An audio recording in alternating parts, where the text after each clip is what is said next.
This is J. Randall Wilkerson, author of the Heart Failure Recovery Plan, Successful Heart Regeneration Using Metabolic Enzymes. This is part 10 of a 58-part series on the entire book. We recommend that you review the introduction video, which will give you the background. It is important to consider the very next supplement as truly critical for heart failure treatment. In Japan, 10% of the entire population is taking CoQ10, that is Coenzyme Q10, for treatment of heart failure. This value is 1, which means it is critical to recovery, vital that you take enough CoQ10.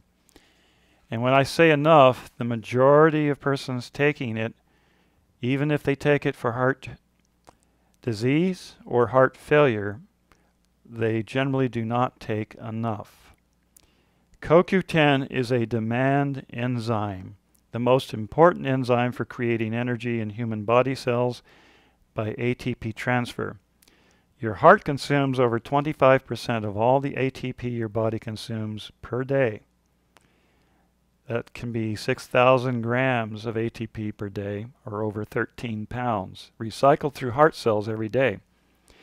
If you have heart failure, you definitely have a serious shortage of CoQ10.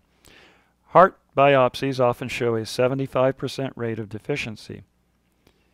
As soon as you finish reading the chapter on this section, or listening to this video, you should take 100 milligrams of CoQ10 hydrosoluble version. That is a Q-Sorb or Q-Gel or Adsorb. These are the 3 trademark names. If you do not have some with you in your home, go out and buy some. Order some. Over 1,000 persons with heart failure die each day, and CoQ10 is the critical enzyme. CoQ10 was developed in production form in Japan during the 1970s. By 1976, CoQ10 was added to the hospital formulary as a Class D medicine, a prescription medicine in Japan. And the English scientist Peter Mitchell developed an explanation for how it works and was awarded the Nobel Prize in 1978. Clinical studies on CoQ10 with heart failure patients are very, very dramatic. In one study in 1990, 137 patients treated with CoQ10 for 46 months, the survival rate increased 300%. The dose was 33.3 milligrams 3 times each day, or just 100 milligrams total per day. The placebo group had a survival rate of 25%, or 1 in 4. The CoQ10 had a survival rate of 75%, or 3 in 4 among those with even weaker hearts than the placebo group. There is not anything more I can say. If you want to live and continue living, taking enough CoQ10 is critical. Now, the charts in this book list varying amounts of CoQ10 based on body weight.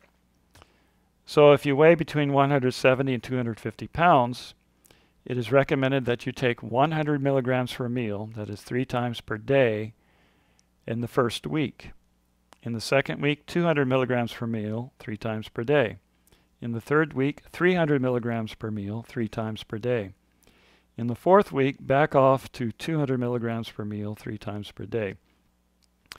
The purpose of this protocol is to determine what your body requires for strength in your heart muscle. How much energy do you need from CoQ10? Now in Japan, I mentioned 10% of the population is taking it. That's 12 million and climbing. So it is quite important that you measure off how much your heart and your body demands. That fourth week, when you cut back, try to remember how you felt in the third week, strength-wise, when you went out and walked and bicycled and exercised. If in the 4th week, with a reduced amount, you feel weaker, if you feel sort of a nagging sense in the center of your body that you're not as strong, then you need to take more. If you feel perfectly fine after backing off, then you do not need to take more. It's all a question of how much you individually need. This is what is unique about this book compared to any other medical self-help book covering the subject of CoQ10, is that most heart failure and heart disease subjects, persons, do not take enough. They do not treat it as a medicine, which it truly is. CoQ10 dosages depend upon how much you personally need, so adjust accordingly. If in the future you feel a little weaker and you increase your dosage and feel stronger, you can test back and forth and see how much you absolutely need to take at a minimum. Keep in mind that if you're taking statin drugs to remove or reduce cholesterol levels, that is cholesterol components, not true cholesterol, you will need to take more. In Canada, the medical establishment requires a black box warning label. This is the government requires a warning label that CoQ10 therapy must be applied to replace all that the statin medications have destroyed. Even Merck & Company issued a patent number from the U.S. government, included the requirement for CoQ10 with their statin medication to replace what was lost.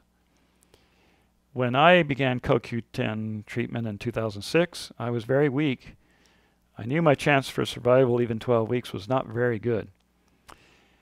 I researched what was the maximum anyone had ever taken, and I began with 200 milligrams per meal, or 600 milligrams per day. At that time, it was considered a very high dose.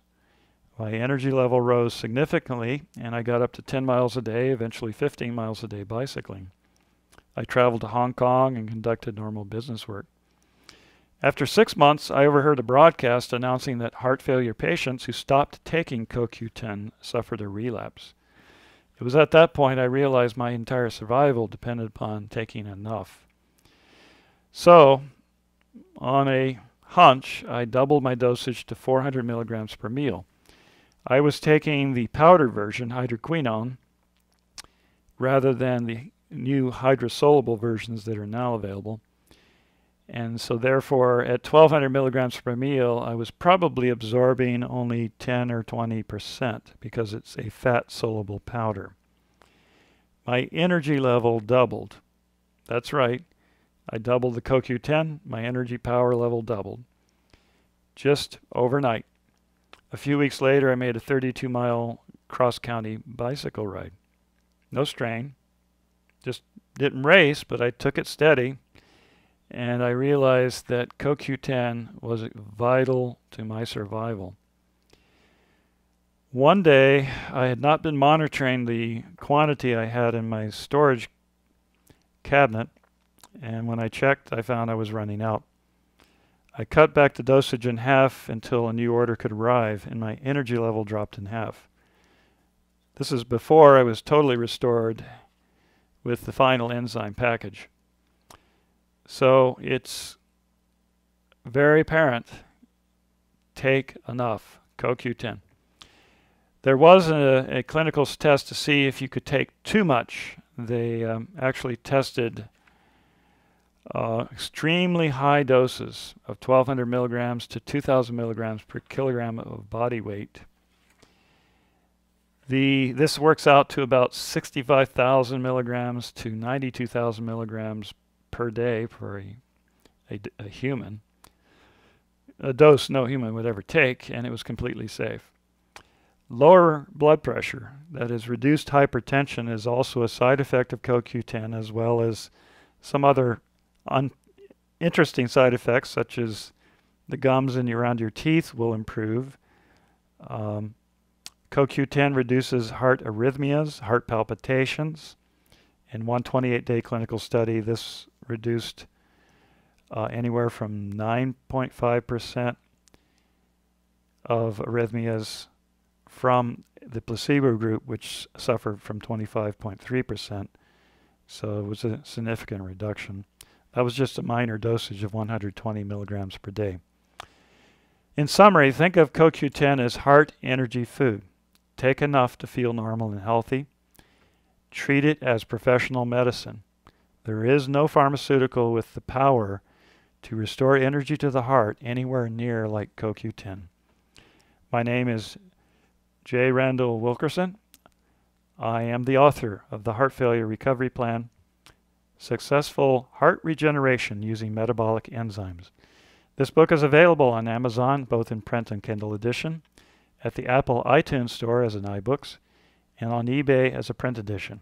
You can also order it from the publisher Wilkerson & Hughes at P.O. Box 777, Altoona, Florida 32702. Just send a check for $24, which includes shipping. Thank you for listening.